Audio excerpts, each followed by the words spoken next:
Resiliente Universal. La verdad es visible para quien sabe cómo mirar. Escucha, siente, resiste. Resiliente Universal es un espacio para compartir, donde hablamos con amigos, emprendedores, empresarios, profesionistas, especialistas y personas libres que adoptaron y transformaron sus paradigmas a través de la resiliencia.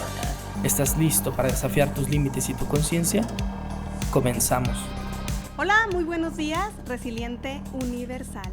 Bienvenido, te damos la más cordial bienvenida. Estamos muy emocionados y medios nerviosos. Estamos estrenando nuevo formato. Gracias a tus comentarios, a tu retroalimentación, continuamos con esta nueva experiencia.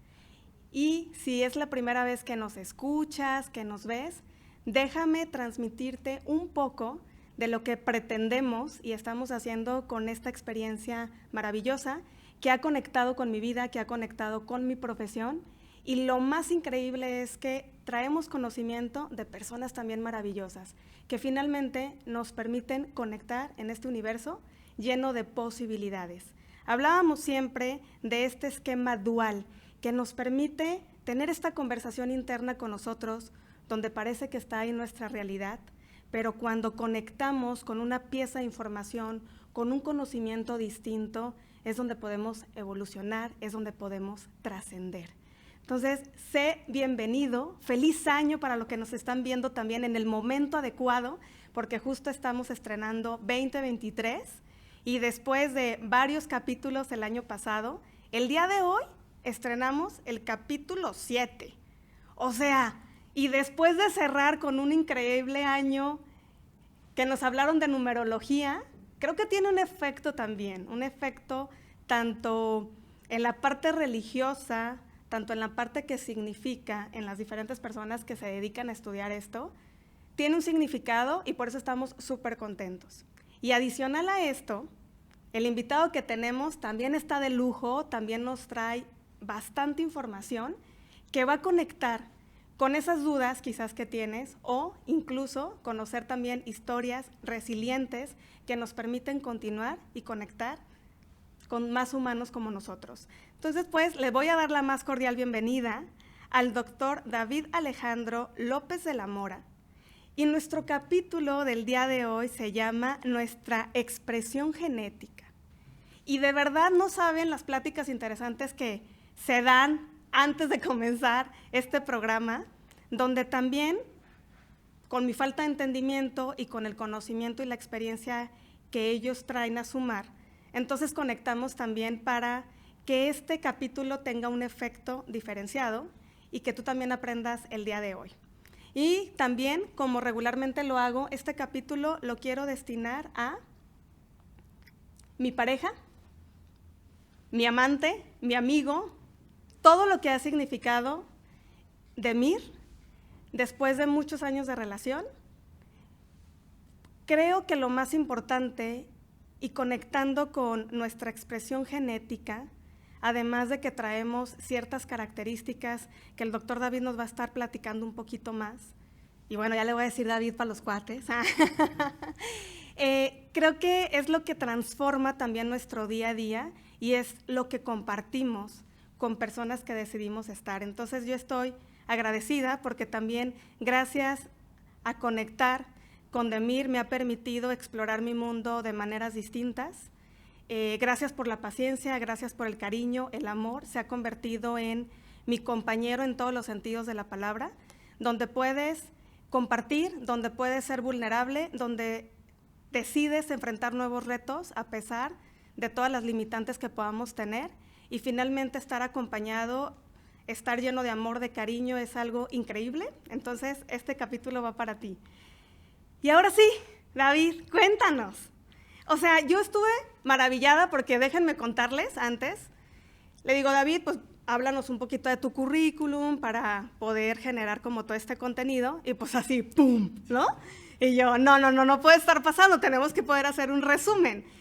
Fue un poco complejo identificar los temas que podamos abordar, porque de verdad trae una experiencia increíble. O sea, es químico farmacobiólogo. Luego tiene el doctorado en ciencias en biología molecular, en medicina por la Universidad de Guadalajara, ambos disciplinas. Tiene un diplomado en astrofísica de estrellas, sí, astrofísica de estrellas, ahorita les vamos a contar por qué. Es mentor, profesor, conferencista, investigador. Ha sido galardonado en muchas ocasiones. Escribes libros, eres creador, también conduces un podcast que se llama Conciencia ADN Tro, y ya al ratito nos das las ligas para nosotros también seguirte, porque creo que también hay información súper relevante. También estuviste haciendo un proyecto de evaluación con ventiladores mecánicos para la respiración pulmonar para pacientes con COVID. ¡Wow! O sea, hay mucho contexto, pero me encantaría que también conocieran a ese David humano, ya después al David profesionista, porque creo que cuando vemos un currículum así digamos, ¿cómo le alcanza el tiempo, no? Y luego aparte que también nos compartías los modelos de negocio que tienes, lo que has emprendido, lo que ya está arrancando, lo que se está formalizando, y cómo todo este caminar ha sido súper interesante. Entonces, antes que nada, bienvenido. Muchas gracias por darte la oportunidad de estar aquí. Al contrario, muchísimas gracias a ti y a tu auditorio. Para mí es un placer siempre compartir este tipo de experiencias, porque bueno, cuando empezamos a emprender y en esta línea de ciencia, emprendimiento, nadie nos dice nada, en la escuela no te enseñan. Entonces, pues uno tiene que aprender a base de estar tropezándose una y otra vez, ¿no? Entonces, muchísimas gracias por la invitación. No, al contrario, nosotros estamos ahora sí, de manteles largos.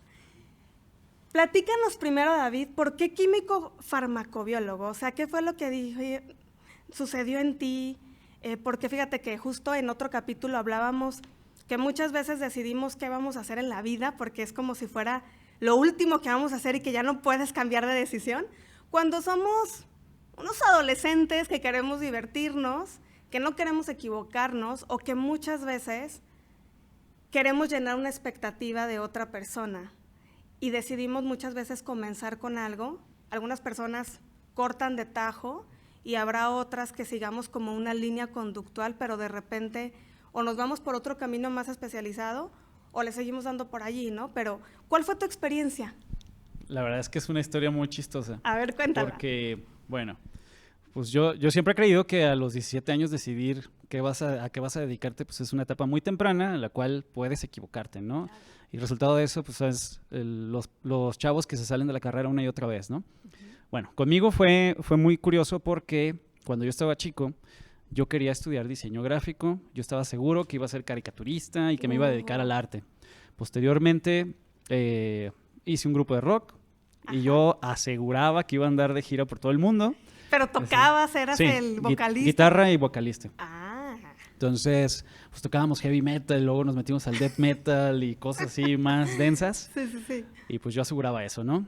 Pero hubo un momento en mi adolescencia, como en la secundaria, que, bueno, yo era gamer, y me gustaban muchísimo los videojuegos y especialmente me gustaba uno que seguramente lo van a conocer, que se llama Resident Evil. Sí, no lo he jugado, pero sí veo. Bueno, en el primer juego de Resident Evil, pues yo me clavé muchísimo en la historia. Era prácticamente estar leyendo todo el videojuego, ¿no? Ajá. Y dentro del videojuego había algo que me llamó mucho la atención, que todo se había desatado, pues era una historia de zombies, pero todo se había desatado por una empresa farmacéutica llamada Umbrella. Esta empresa farmacéutica quería descubrir el elixir de la juventud, ¿no?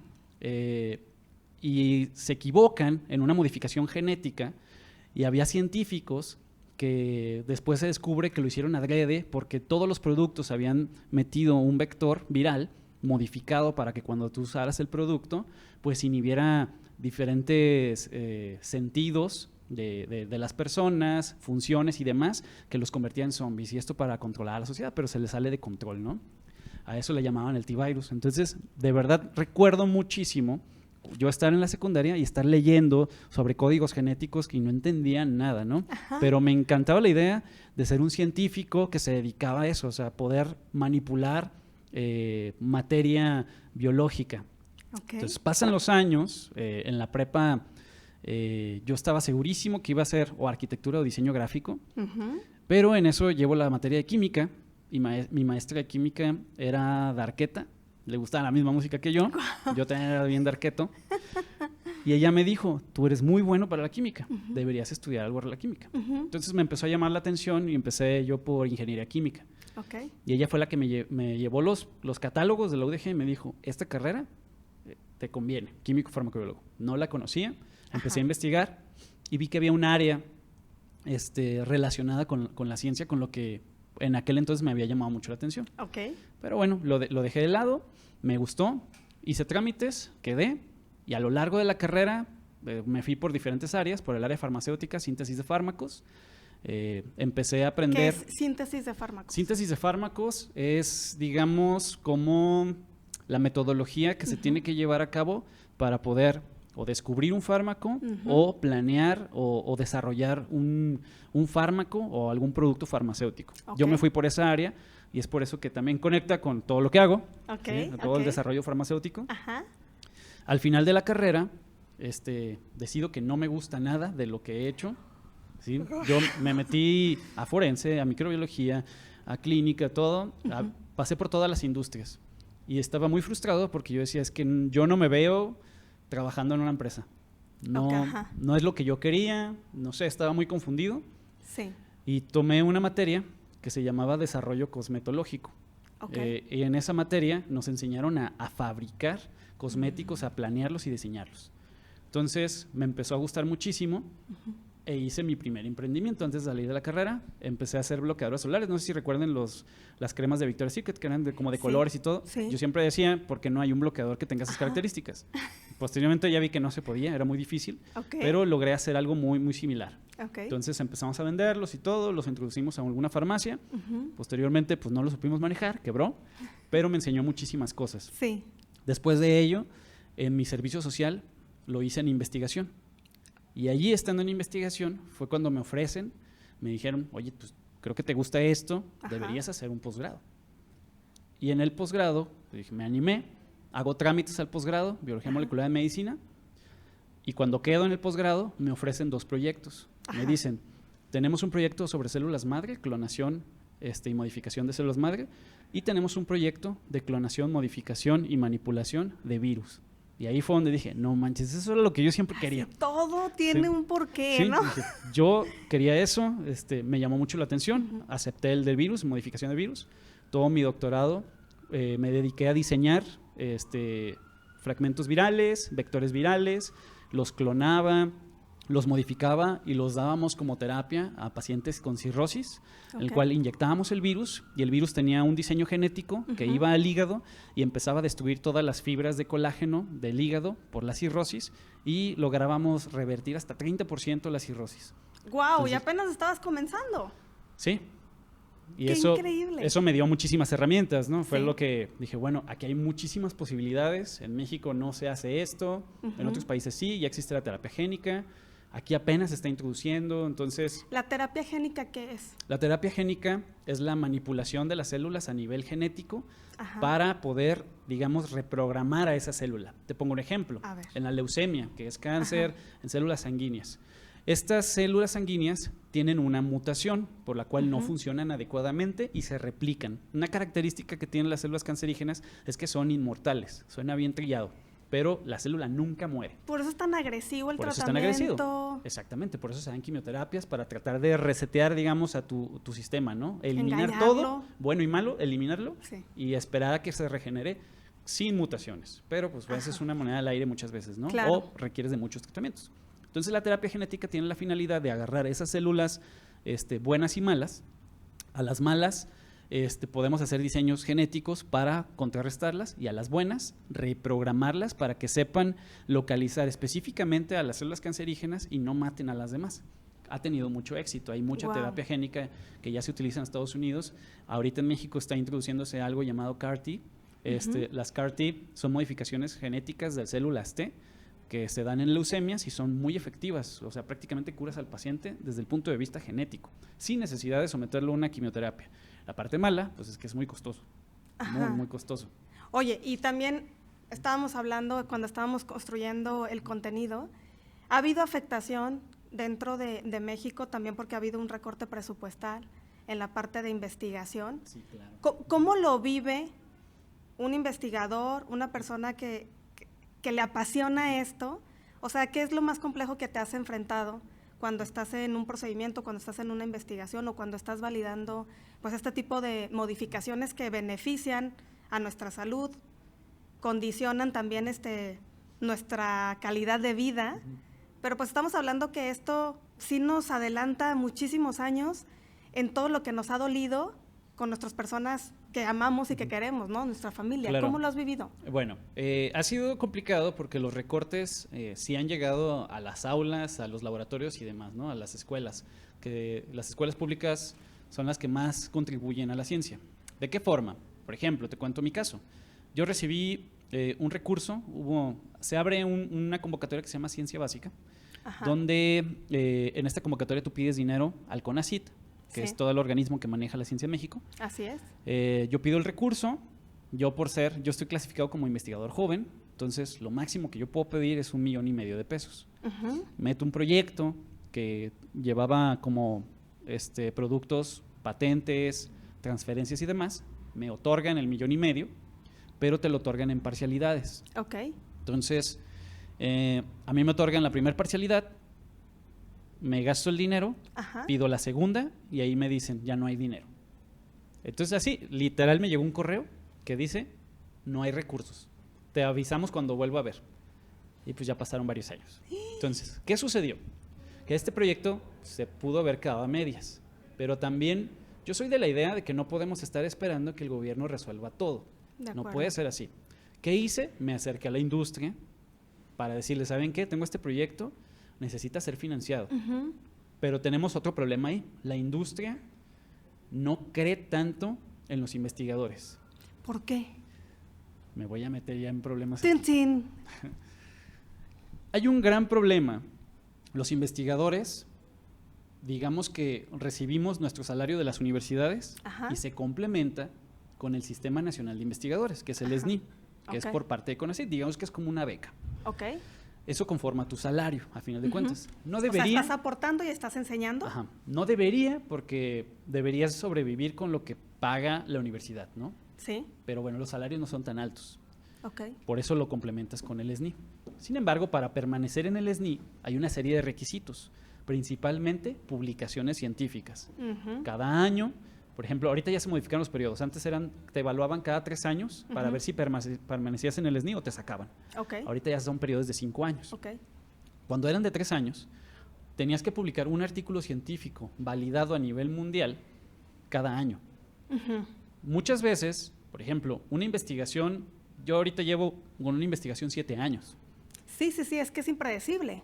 Y Y- depende de lo que tengas disponible también. Exacto, de los recursos. Exacto. Entonces, ¿cómo me pides que publique un artículo cada año si hay una investigación que me llevó 7 años hacerla? Chale. ¿Sí? Sí. Te metes en muchos problemas. ¿Qué hacen los investigadores? Publica lo que sea. Wow. En ese publica lo que sea, resultan artículos de mala calidad.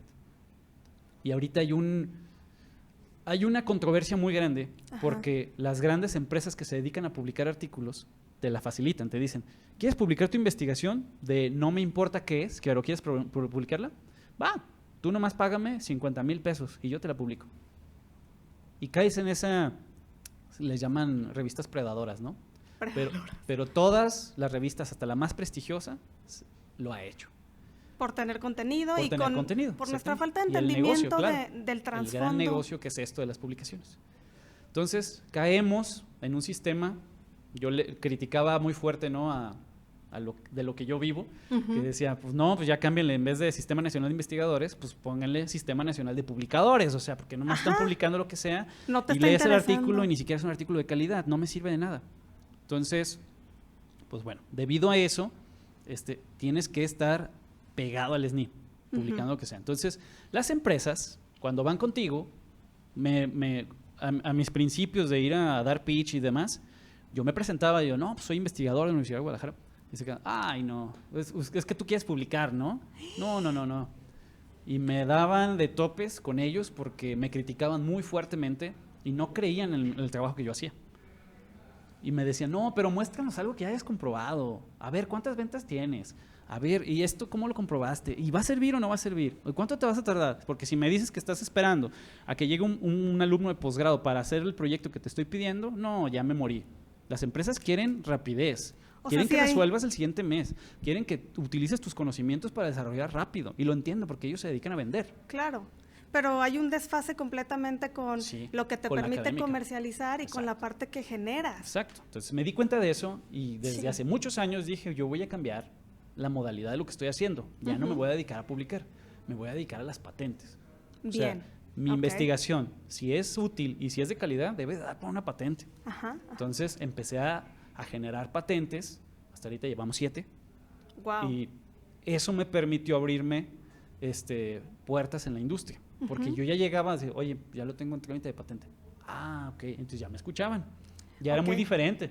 Y me decían, a ver, ¿qué quieres hacer? No, pues esto y esto, pero necesito tanto dinero. Entonces, en vez de pedirle dinero con CID, me fui a la industria y a pedirles lana. Claro. Posteriormente la UDG se nota esto y la UDG también cambia y dice, ¿sabes qué? Vamos a tener una bolsa para apoyar investigadores como tú que den para patente y que puedan ser transferibles. Y eso nos va a redituar. O sea, se generó como este movimiento. ¿Tú lo propiciaste? Sí. ¡Wow! Junto con- ¿Ya ven? Les con- dije que era de calidad. Junto con mi jefe. No, pero increíble! fue muy difícil, ¿eh? No, Porque me imagino. Todos me criticaban y me decían, estás muy mal. Incluso mi jefe, el que era mi tutor de tesis en el doctorado, me decía, estás perdiendo el tiempo, Ajá, que no sé qué, nomás no vas a sacar nada, nunca te van a hacer válido eso. O sea, fue muy difícil porque muchas veces me la creí y dije, a lo mejor sí estoy perdiendo mi tiempo. ¿Sí? Es que fíjate que en ese periodo, cuando comenzamos a tener cierta experiencia y vas avanzando en tu carrera, y creo que también son los temas que tratamos mucho aquí, en ser resiliente no solamente tiene que ver con tener una dificultad emocional o familiar, sino las barreras que tienes que ir rompiendo, Claro. que implica cambios de paradigmas, cambios perceptuales, integración de nuevas formas de hacer las cosas, porque eso genera más conocimiento. Sí. Pero también entramos en pues ciertos elementos humanos que nos dicen, no, quédate allí, o sea, ¿para qué te mueves? Sí. Como este colectivo social. Sí, más por la comodidad, porque es muy cómodo. Claro. Para mí hubiese sido muy cómodo estar publicando artículos y recibir mi salario y ya, no preocuparme por otras cosas, que meterme en rollos de patentes, que meterme en rollos de a ver que si se vende la patente no se vende, o sea, porque muchas patentes que no, la industria a lo mejor no les veía el modo de comercializarlo. Ajá, sí, sí, Lo sí. que hice fue, dije, pues yo genero una empresa y yo lo comercializo. Claro. ¿Qué problema es ese? Yo Si te yo lo soy el muestro, experto, ¿no? yo soy el que lo cree, pues mejor yo lo comercializo. Claro. Y pues vaya, los beneficios son para mí y para la universidad. Exacto. ¿Sí? Que no está peleado eso, el MIT lo hace. El MIT lo ha hecho todo el Así tiempo. es. Tú vas al MIT, por ahí me tocó estar en un congreso de universidades a nivel mundial, mientras que yo me presentaba, yo vengo de la Universidad de Guadalajara, somos 120,000 alumnos y demás. El MIT me decía, qué padre, ¿y a quién le venden? Ay, ¿cómo que a qué le vendemos? ¿Qué? ¿A poco existe eso? Sí, sí. ¿Cómo que qué le vendemos? Sí, es que nosotros toda la tecnología se la vendemos a Google, a Apple y dije, híjole, ya me mataron con eso. Sí, Entonces, regresé con otra mentalidad y dije, no Ajá, podemos seguir ¿qué así. estamos Yo no haciendo? puedo nomás presumir que somos un montón. Claro. Necesito decir que hacemos tecnología de calidad. Y que se materialice, porque finalmente todo el esfuerzo de recurso, talento, se queda estancado, no Sí. sale. Además, yo preguntaría a mis colegas, ¿cuántas personas leen tu artículo? La neta. O sea, creo que Menos también... de 20, yo Sí. creo. Menos de 20. ¿Cuántas personas puedes impactar si una patente la transfieres a la industria? Exactamente. Millones de personas. Millones. Y fíjate que aún, creo que el año pasado estamos como en el nivel 59, México, en patentes. O sea, seguimos estando Sí. súper Pues sí. retrógradas todavía en eso, porque también o no sabemos cómo hacer una patente, o no tenemos el respaldo, o no nos esforzamos un poco más. Sí, por ahí no tengo el dato exacto del año pasado, pero por ejemplo, IBM tenía más patentes que todo México. Solo un departamento de IBM, Imagínate. que eran aproximadamente 5,000, alrededor de 5,000. Son las patentes que se produce en México y IBM tenía más. Solo IBM. Entonces, eso habla mucho, ¿no? Claro. Y aparte, o sea, también categorizamos o catalogamos o criticamos muchas veces a una empresa en nuestra falta de entendimiento de lo que implica tener esa magnitud y de lo que también se invierte, y creo Sí. que también tiene que ver con la filosofía de la empresa y lo que como que conecta el si tan solo hago esto, entonces lo puedo monetizar, y se tiene el proceso metodológico también que finalmente se aprende para validar. Sí, si mal no recuerdo, solo el 20% de las empresas en México invierten en innovación. De esas que invierten en innovación, solo el 2% invierte en nuevos desarrollos. Ajá. ¿sí? De ese 2%, más o menos como el 78% fracasan. Porque no tienen un experto. Porque no hay una validación. O sea, imagínate, no voy a decir nombres de empresas, pero hay muchas empresas farmacéuticas aquí en Guadalajara. Una de ellas tiene un departamento que dice Innovación y Desarrollo. Ajá. Cuando fuimos a colaborar con ellos, qué padre, yo estaba muy emocionado. ¿Y qué están innovando? Su innovación y desarrollo es ver patentes vencidas en Corea, Japón y todo, y comprarlas. Dije, eso no es innovación y desarrollo. O sea, ¿cómo? ¿No invierten entonces innovación y desarrollo? Y ellos están muy cómodos. Dicen, ¿para qué? Si tengo mi producto estrella y es el que me da para levantar toda la planta. Dices, ok. Es que si seguimos pensando así, pues nunca vamos a hacer nada. Oye, y en el aula, ¿tú a qué te enfrentas? Porque esto fue del lado profesional, donde dice la vida real, ¿no? Sí. Cuando enseñas a tus estudiantes, cuando das estas conferencias donde transmites la investigación y demás, que finalmente es propiciar que más personas también sepan cómo hacerlo, pero al tener como estas barreras, ¿qué es lo que te dicen? ¿O cuál es su perspectiva? ¿Cómo lo ves? Bueno, yo le doy clases a los médicos. Entonces, pues claro que cuando una persona está estudiando medicina, su idea es tener un consultorio o trabajar en un hospital. Jamás su idea es tener un negocio. Entonces, sí es difícil cuando yo les empiezo a hablar de esto, porque de repente estoy dando mi clase y les digo, fíjense que el año pasado salió unas nanopartículas que curan esta enfermedad. Para hacer estas nanopartículas es bien sencillo. Te metes al laboratorio, las haces así y voilà, las tienes. Ustedes las podrían vender sin problema. O fíjate que este análisis que tú mandas a hacer al laboratorio clínico, tú lo podrías hacer en tu consultorio y te cuesta tanto y tanto, tanto, ¿no? Y trato de así como de sembrarles esa semillita. Hay quienes sí dicen, profe, yo sí quiero saber más. Ajá. Hay otros que dicen, ay, qué flojera, ¿yo por qué voy a estar haciendo eso? Para estar en los laboratorios. ¿Sí? Okay. Y entiendo que su perspectiva al entrar a la carrera es muy diferente. Completamente. ¿Sí? Que vaya, tendríamos que cambiar los programas. Así es. Porque, a ver, también hay una saturación del mercado, no solo con medicina, con todas las carreras, hay una saturación del mercado. Si tú no te renuevas o no ofreces algo diferente, pues también no vas a sobresalir en el mercado. Correcto. ¿Sí? O sea, no podemos esperar a que el hospital te contrate, el hospital está saturado. No podemos esperar a que consigas financiamiento para tener un consultorio. ¿Cuántos consultorios hay en Guadalajara? Exacto. O sea, ¿qué quieres tú, no? También entiendo que no todos están hechos para ser emprendedores. Hay quien no quiere y no le gusta y es válido, súper válido. Exactamente. ¿Sí? Pero hay quien tiene muchas como esas iniciativas que tampoco no sabe a dónde acudir. Exacto. En la Universidad de Guadalajara empezó a promover unos institutos que se llaman Crece, Ajá. que pues se supone que es para ayudar a alumnos con ideas y demás, pero creo que no han sido impulsados de la manera correcta hasta el momento y no han sido benéficos. Pero, por ejemplo, yo empecé a moverle, a hacerle cosquillas a la universidad. Ajá. Cuando empecé a decir, oye, fíjate que tuve un alumno que acaba de hacer una empresa y ahorita le está yendo súper bien en Estados Unidos. Tengo otro alumno que hizo otra empresa y ahorita tiene un contrato para limpiar todas las ventanas de los edificios con nanotecnología. ¿Qué pasó? O sea, te fueron. Y yo vi cómo crearon las cosas en el laboratorio. Y pues la universidad se quedó, ¿en serio? Sí, todos los días están en el laboratorio. O sea, también le hace falta ese enfoque de empresa, de monetizarlo también y apoyarlo, claro, porque no que hay sea materias, sustentable. No hay materias que enseñen eso. Debería ser, aunque sean optativas, para la gente que sí le interese, que se meta y sepa cómo, ¿no? Claro. Que pues, digo, yo tuve que tronar muchas empresas para saber cómo manejar una empresa. Exactamente, no había de otra. O lo claro. experimentabas porque pues, nadie te enseñó. Sí, entonces creo que le falta un poquito eso, ¿no? Porque hasta ahorita el enfoque de la universidad ha sido como, pues, empleado. Y muy aislado en el compartir información.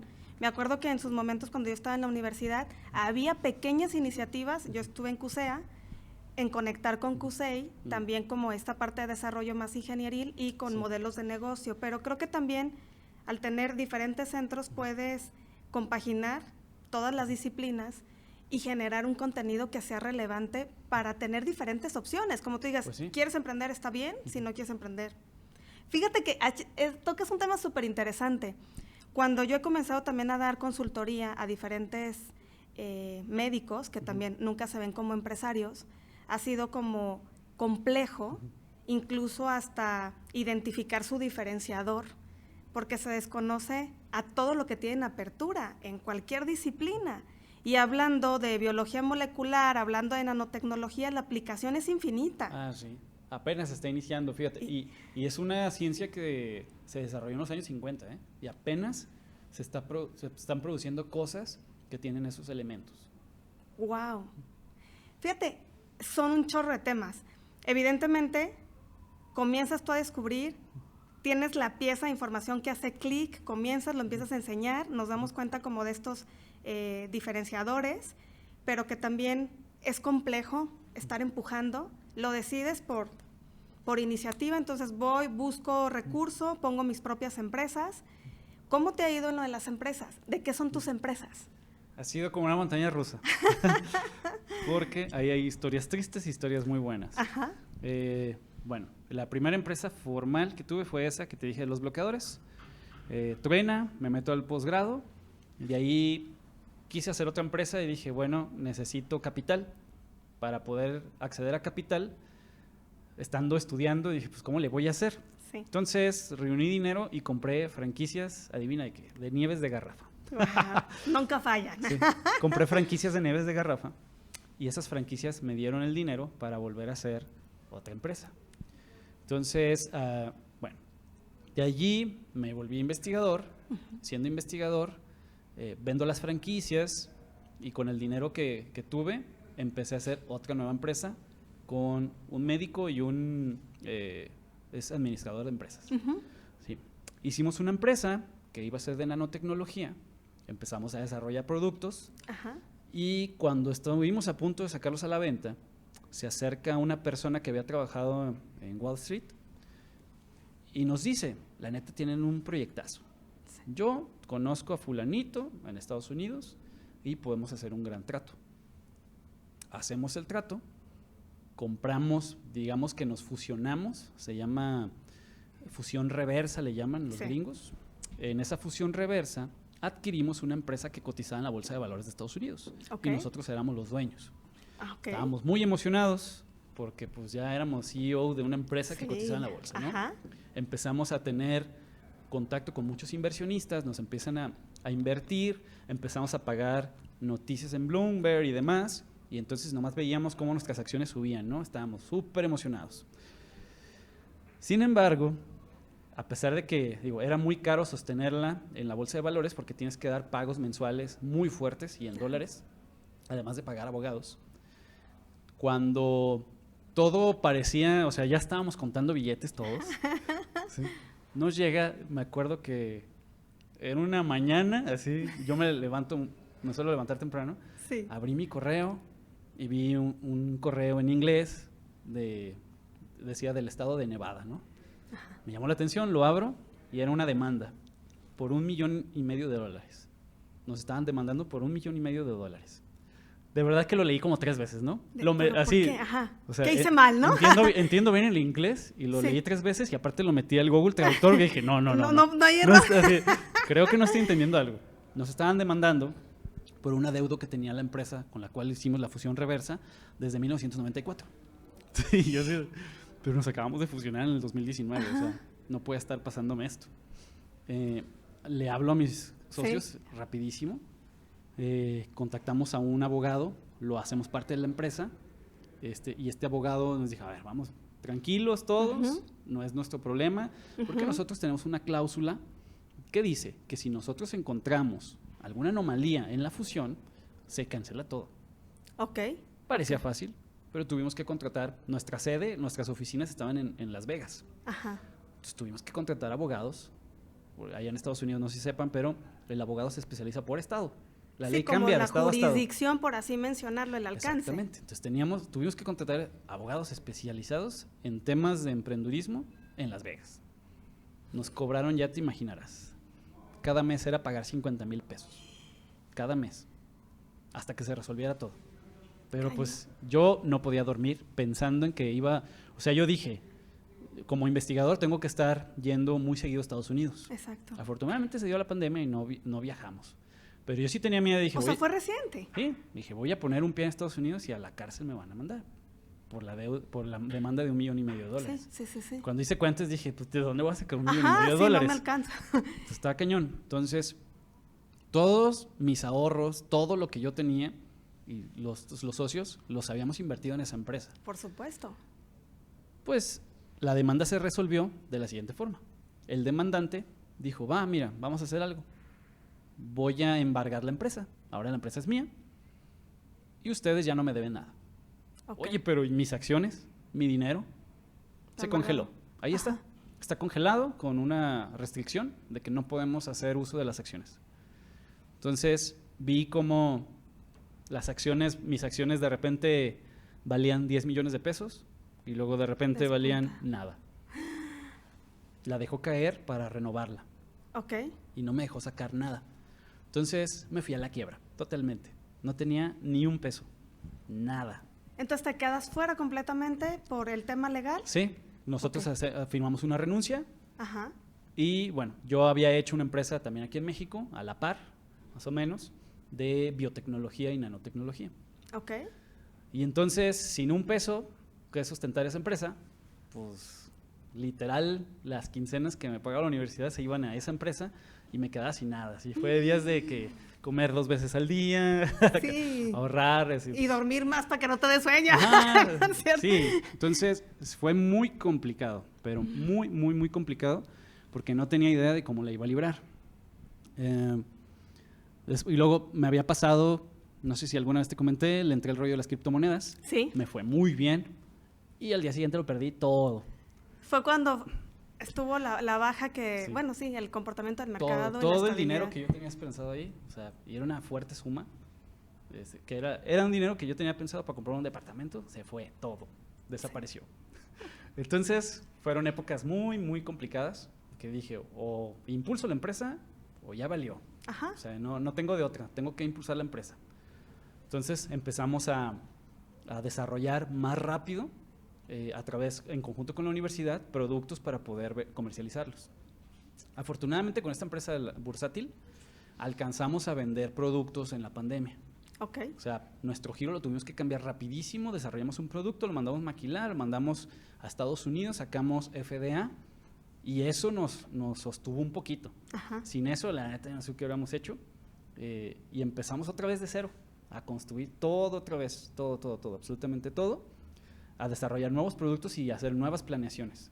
Ok. Esto propició obviamente en la empresa bursátil que hubiera conflictos internos, que tomamos la decisión de, ¿saben qué? Hay que separarlos mejor.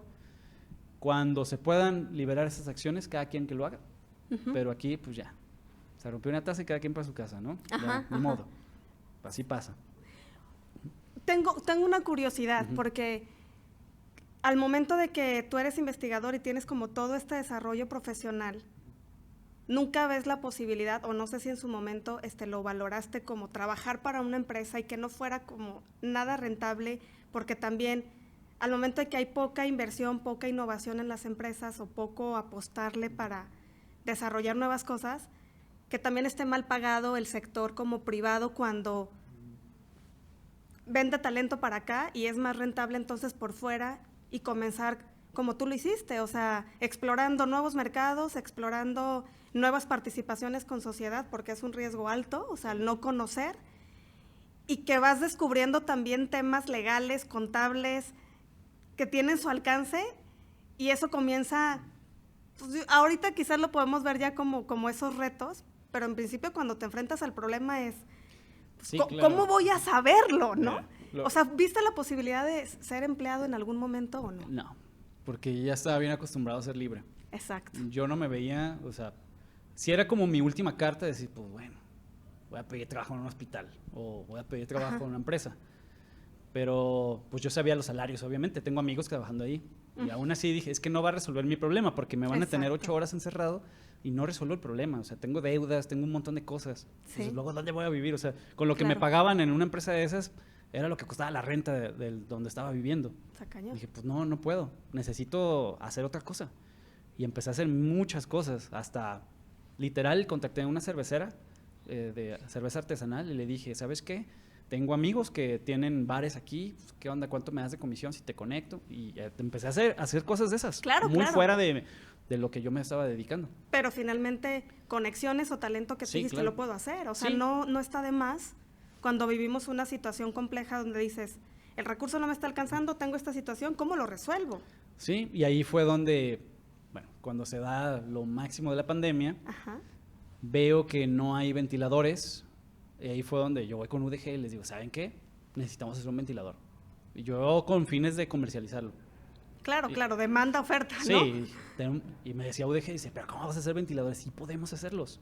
O sea, no es cosa del otro mundo, no es tecnología de la NASA. O sea, neta, podemos hacerlos. Qué Entonces, increíble. reuní un equipo de expertos y empezamos a desarrollarlo en papel, vaya, Ajá. pero nos faltaba presupuesto.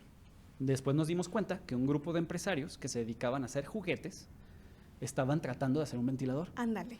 Ujú. Me conecto con ellos y les digo, a ver, ustedes tienen los recursos, Ajá, tienen el talento y las máquinas para hacerlos, nosotros tenemos el conocimiento. claro, por supuesto. Y empezamos a trabajar e hicimos el primer ventilador de todo México, ¿sí?, en salir antes incluso que los del gobierno. Ok. Fue el primer ventilador, lo habíamos probado y demás. UDG estaba súper feliz y necesitábamos 10 millones de pesos para financiar toda la operación y recuperar, darle la inversión a los empresarios y aparte nosotros generar ventas. Ajá. Teníamos ya apalabrado en Latinoamérica ventas de ventiladores. Nos requerían 700 ventiladores. Entonces, cuando un ventilador te anda costando $1 millón de pesos, más o menos, nosotros los podíamos producir en 150,000 pesos. Guau, nada. Sí, pues era una El 10%. muy artesanal. Sí, era sí, muy sí. artesanal. Entonces, cuando llegamos a Cofepris a decirle, oye, pues ya tenemos el ventilador, necesito que nos des la aprobación, pues ahí, espero no meterme en broncas, pero O sea. el gobierno de Cofepris nos dice, ¿qué crees? Yo también quiero hacer uno. Vamos haciendo algo. Yo te doy la aprobación, pero evalúame los que yo quiero hacer, ayúdame. Pues dijimos, bueno, pues no está de más, ¿no? Nos traen 2 ventiladores, Ajá. que es el Hecatl y Gatsby. Ok. Y empezamos a planear. Cofepris nos decía, pero dinos cómo hacerlo. Nosotros elaboramos todo el protocolo de cómo evaluar un ventilador. No existía en México. Wow. Nunca antes se había fabricado un ventilador en México. No existía. Nosotros lo elaboramos. Se los dimos y la UNAM intentó hacerlo. Dicen, no, es que no podemos y no podemos. Y esto nos va a llevar meses. Y Cofepris dice, ¿ustedes pueden hacerlo? Y claro, en 2 semanas te lo hago. ¿Con cuánto equipo lo lograron? 36 personas, 36 la personas. mayoría veterinarios, tuvimos que contratar biomédicos. Afortunadamente la UDG tiene muchísimas instalaciones, utilizamos las del CUCBA, donde tiene Ok. quirófanos de animales. Tenemos aquí a Tepa a un ladito, entonces Tepa nos proporcionó todos los animales de experimentación validados por FDA y nosotros teníamos todo. Le dije, en 2 semanas te lo hago. ¿Y los 36 que estaban allí son también con las mismas características tuyas? O sea, son investigador, trabajan No. para la universidad. O sea, se contrató literalmente y se destina ese presupuesto. Son egresados de UDG, Ok, algunos sí son profesores, pero investigadores solo éramos como 3 ok, personas. ok. Entonces, pues sí, yo agradezco muchísimo a la Universidad de Guadalajara porque pues confiaron en mí, que estaba una idea bien loca, o sea, que en otras ocasiones me hubieran dicho, estás loco, ¿cómo va? Porque era todo el protocolo Ujú. iba a costar más del $1 millón de pesos. Claro. Entonces, UDG estaba así como de, ¿en serio? Ajá. Y afortunadamente mi jefe, Ramón Willman, me dijo, pues yo me la juego. Yo confío en ti, Ajá. en que va a salir bien, y él empezó a organizar todo y se dio. Entonces evaluamos los ventiladores del gobierno para que nos dejaran sacar el de nosotros. Y ya, digo, por ahí en una conferencia la mañanera nomás nos agradecieron, ¿no? Sacaron el escudo, nuestra foto y pues muchas gracias. Sí, y ya. No puede ser. Pero entonces, cuando tú traes una iniciativa y tienes estas características de trabajo con la universidad, ¿se divide la patente, se te paga Sí. a ti o solo es por el salario? O no, sea, tiene un esquema muy interesante que es igualito al MIT. ok. De eso sí, lo copiamos igual al MIT. Ay, qué bueno. Ya estaba No, preocupada. Es dije, que para poder incentivar a los profesores a que hagan patentes, pues no Sí. les puedes decir, muchas gracias y la Ajá. patente es mía. No, el titular Ok. de la patente es la Universidad de Guadalajara. Ok, ¿Sí? Tú eres un inventor. Esa es Ok. se le llama, es tu patrimonio. ¿Sí? Es patrimonial. y ganas un porcentaje porcentual. Claro.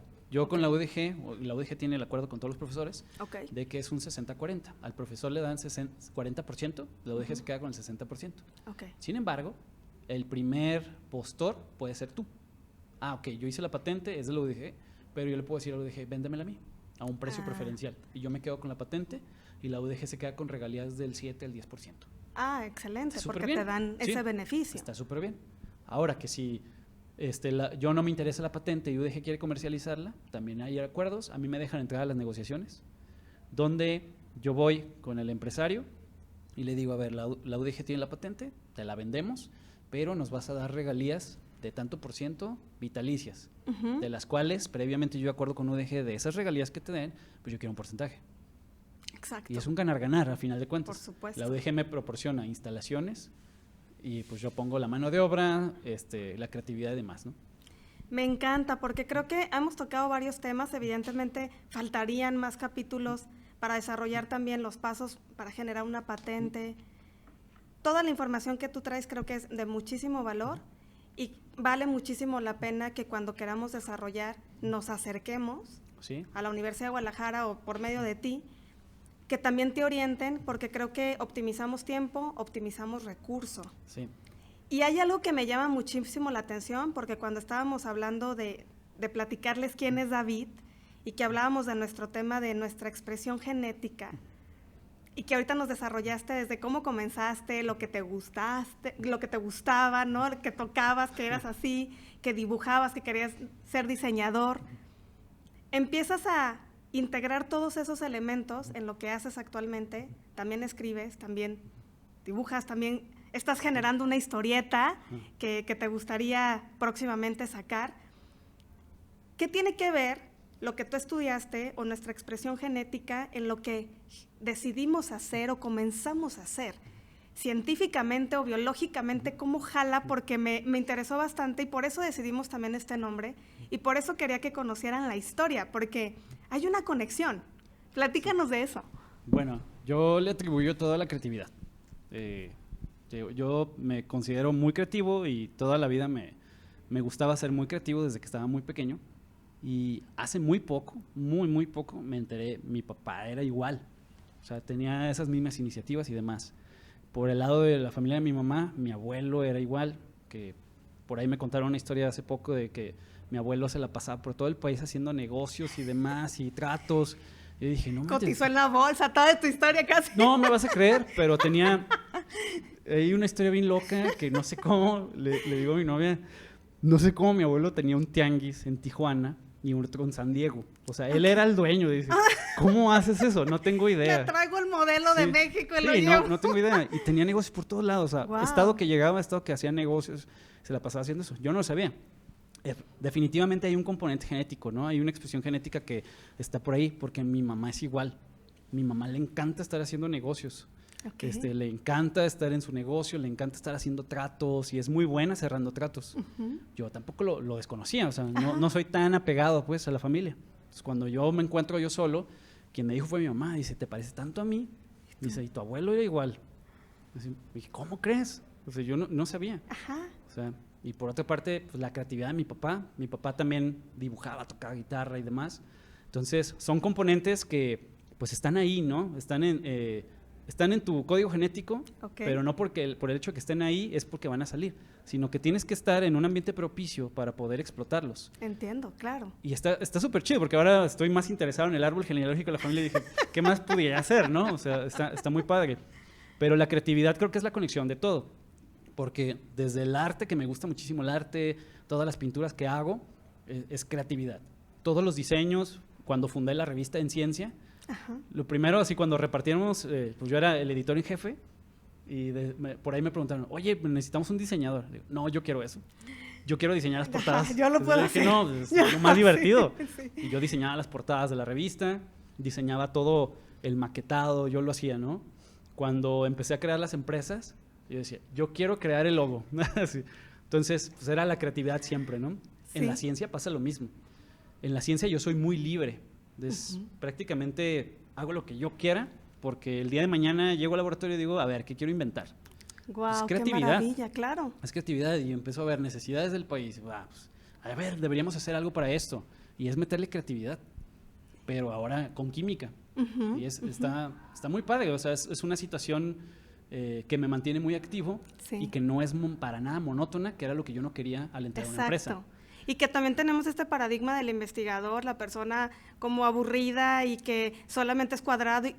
O sea, puede que haya todo el esquema, pero tú rompiste todo el esquema. Puede que haya investigadores así. Claro. Hay investigadores también como yo que empiezan a como decir, mira, se pueden hacer las cosas diferentes. Sí, pues no me gustó hacer las cosas iguales porque pues para mí era aburrido eso. A mí tenerme en un laboratorio encerrado, cumplir con horas, no era lo que yo quería. Claro. A ver, yo soy muchísimo más creativo estando caminando en la calle que estando encerrado en un laboratorio, definitivamente. Cuando recibo alumnos de investigación, se ríen porque les digo, las juntas van a ser en el Starbucks. ¿En serio? Sí, allá nos vemos. Fuera protocolo, Ya proponemos, fuera todo. sí, claro. O sea, no va a ser en el laboratorio, ni de chiste, porque ahí se me mueren las ideas.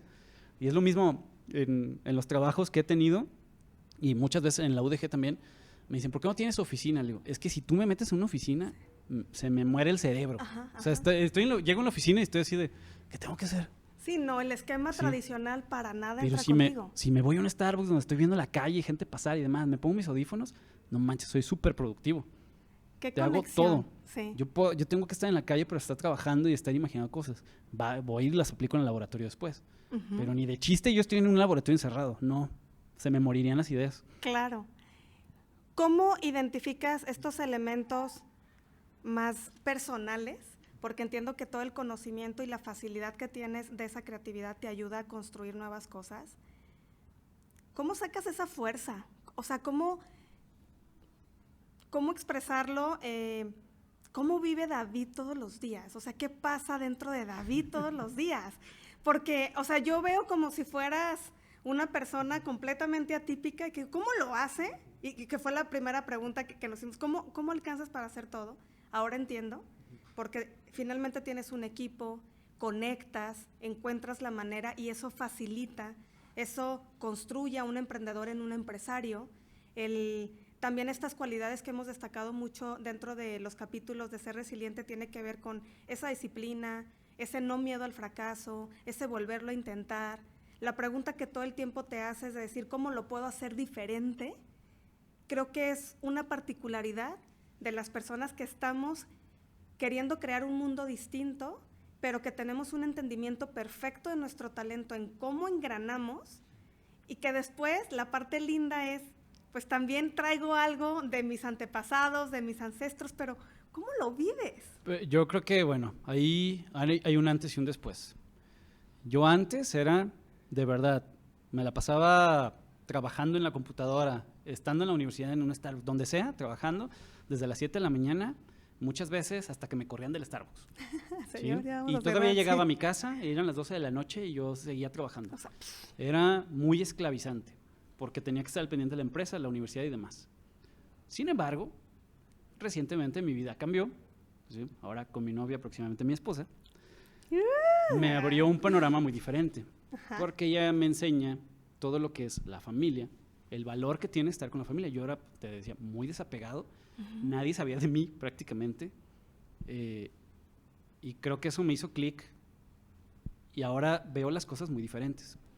Ahorita ya estoy haciendo, de hecho, creo que soy muchísimo más productivo sin dedicarle tanto tiempo al trabajo por algo que también aprendí.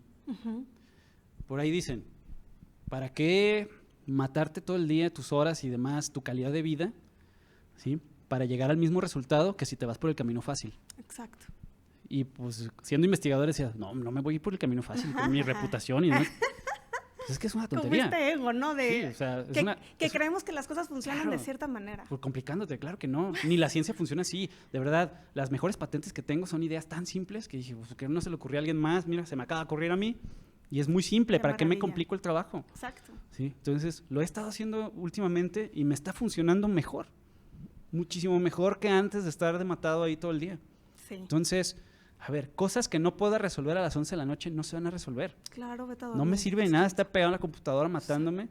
O sea, mejor me pongo a ver una película en familia, con tu pareja. O sea, disfruta esa calidad de vida. Exacto. Y mañana vas a tener ideas frescas, te lo Exacto. aseguro. Entonces, la optimización del tiempo es muy importante en este sentido. Sí, Pero también es muy importante preguntarte, ¿para qué estás haciendo las cosas? ¿para qué? Claro. O sea, yo lo que llegaba, mi novia me lo hizo ver y dice, tienes tantas cosas y te vas a morir.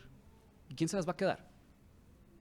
Eso, Tienes toda la sí. razón, porque Sí, sí, estoy sí. a punto de que me da un infarto, ¿no? O sea, de todo el día cañón, ajetreado, sí, sí. estrés y demás. Sí, sí, Tienes sí. toda la razón.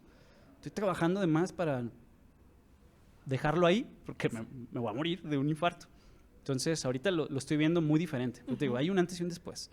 Y creo que ahorita estoy muchísimo más feliz, más tranquilo. Puedo resolver, ya no me estreso, digo, no te preocupes, lo resolvemos, ya sé cómo hacerlo, ¿no? Y Sí. si no lo resolvemos, no te preocupes, vamos con quien sí nos pueda resolver. Exacto. ¿Para qué exacto. matarme? Yo no soy todólogo. Exacto. Creo que tocas un tema súper importante que con eso me encantaría cerrar, porque tiene que ver con esa conexión con nosotros mismos, pero que también hay un camino que tenemos que descubrir, ¿no? Porque quizás David no hubiera sido el mismo si no hubiera pasado por estos eventos, donde hayas dicho pausa, donde después tenemos estas personas que conectan de cualquier manera, y por supuesto que está aquí atrás. ¡Saludos! y es increíble porque es muy lindo, porque vamos experimentando eso que somos. Y muchas veces por el ego, por como aferrarnos a esta materialización, pretendemos que vamos a ser inmortales, y la verdad es que no, somos instantes, somos ese momentito, y quiero cerrar con tu frase que también me encantó. Dice, somos instantes bioquímicos y efímeros ante la inmensidad del universo. Y bueno, el autor es anónimo, me encanta, porque tiene que ver todo con lo que nos acabas de platicar, y con este cambio de perceptual, que solamente tiene que ver a veces con alguien que nos dé desde otro enfoque o experimentar cosas, pero que finalmente, si no hubiéramos pasado por ese camino, no seríamos lo que somos actualmente. Era muy parecido a lo que decía Steve Jobs, ¿no? Que dice connecting the points. Entonces, no es que tenga así como que, ay, tienes un destino, no. A ver, con las experiencias que has vivido, utilízalas todas y únelas y haz algo nuevo. Exacto. Es eso. Y diviértete, relájate, fluye, ¿no? No tiene que ser como ya te dijeron. Y también conocer nuestra misma expresión genética, pues nos permite también empezar como a verlo más agradable, porque qué bonito la conexión que existe y la conexión que tú también estás generando hacia futuro, con las personas con que interactuamos y a su vez con el beneficio a la humanidad. Entonces, muchísimas gracias, David, por acompañarnos en este programa. Definitivamente eres un resiliente universal, así enorme, porque has conectado, has propuesto, sigues evolucionando, sigues transformando. Dinos cómo te podemos encontrar, porque seguramente alguien que nos está escuchando, viendo, va a decir, oye, yo quiero innovar en esto, un médico, un estudiante, alguien que quiere invertir en la bolsa, alguien que está en una situación también de mucho trabajo y dice, ¿cómo le hago? ¿Cómo le hiciste? Siempre aporta el compartir estas experiencias. Claro, ¿Cómo te encuentras? En redes sociales, Instagram y Facebook, como doctor.david.d.lam.mora. O sea, David de la Mora le ponen, doctor David de la Mora. Perfecto. Y ahí me encuentran. Con mucho gusto les contesto por ahí. Excelente. Pues búsquenlo, la verdad es que vale muchísimo la pena. Quedan muchísimos temas pendientes. Ha sido de verdad muy rico disfrutar contigo este espacio. Espero que también nuestros resilientes lo hayan disfrutado igual que nosotros. Los esperamos para la próxima cápsula, esperando poderte tener de nuevo aquí. Claro. Un gustazo. Muchas gracias. Igualmente. Gracias a ustedes. Gracias por escucharnos. Ser resiliente es abrir nuestra mente a un nuevo despertar profesional, empresarial y social, trascendiendo las adversidades con creatividad y experiencia, escuchando y aprendiendo de personas que conectan y co-crean. Un espacio de reflexión y conocimiento para nuestro espíritu del hoy y del futuro. Resiliente Universal.